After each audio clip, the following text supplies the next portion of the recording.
मित्रांनो अतिशय सुंदर सूर्यास्ताचा देखावा आपण पाहताय।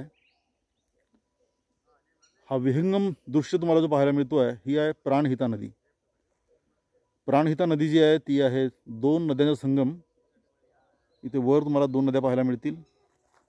हा जो उजवीकडला भाग जो आहे तो आहे वैनगंगा नदीचा आणि डावीकडे तुम्हाला जी नदी पाहायला मिळेल ती आहे वर्धा। वर्धा आणि वैनगंगा या दोन नद्यांचा संगम या ठिकाणी येतो आहे आणि या संगमाच्या मध्ये जवळपास 1.5-2 किलोमीटर अंतराचा वाईड असा एक तुम्हाला बेल्ट पाहायला मिळेल।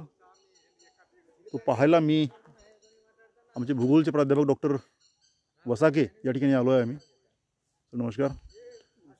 आणि आम्ही सगळे दोघेही या नदीमध्ये हा नदीचा बेडरॉक पाहायला आम्ही इथं आलो आहे। ही एक मंदिर पण या ठिकाणी आहे, प्रसिद्ध तीर्थक्षेत्र आहे आणि त्यामुळे संध्याकाळचे पुजारी जे आहेत त्यांनी पण आंघोळ या नदीमध्ये केली। इथे नदीच्या पलीकडे जिल्हा जो आहे तो आहे आसिफाबाद, तेलंगणामध्ये येतो आहे। आपण आहो गडचिरोली जिल्ह्याच्या बॉर्डरवर आणि पलीकडे जो आहे तो आहे चंद्रपूर जिल्हा।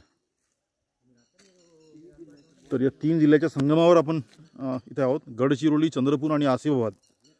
त्यापैकी गडचिरोली आणि चंद्रपूर महाराष्ट्रात आणि आसिफाबाद जो आहे तो आहे तेलंगणात।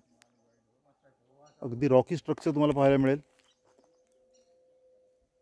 ही नदी जी आहे वर्धा आणि वैनगंगा च्या संगमानंतर बनलेली आहे प्राणहिता आणि पुढे जेव्हा जाईल ही सिरोंचाला तेव्हा ती मिळेल पुन्हा गोदावरीला।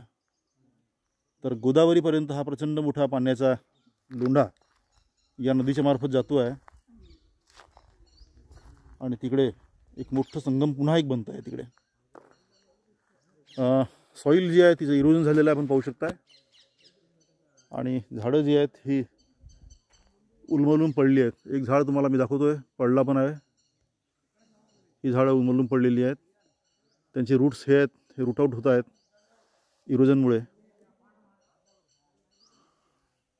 आणि ही आहे वाईल्ड लाईफ सँक्च्युरी।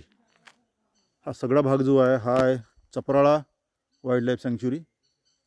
इथे एक मंदिर आहे आणि एक रिच बायोडायव्हर्सिटी तुम्हाला या ठिकाणी पाहायला मिळेल। तर चपराळावरून मी एक सुंदरसा रिजन जो आहे तुम्हाला दाखवायचा प्रयत्न या ठिकाणी करतो आहे। Thank you very much.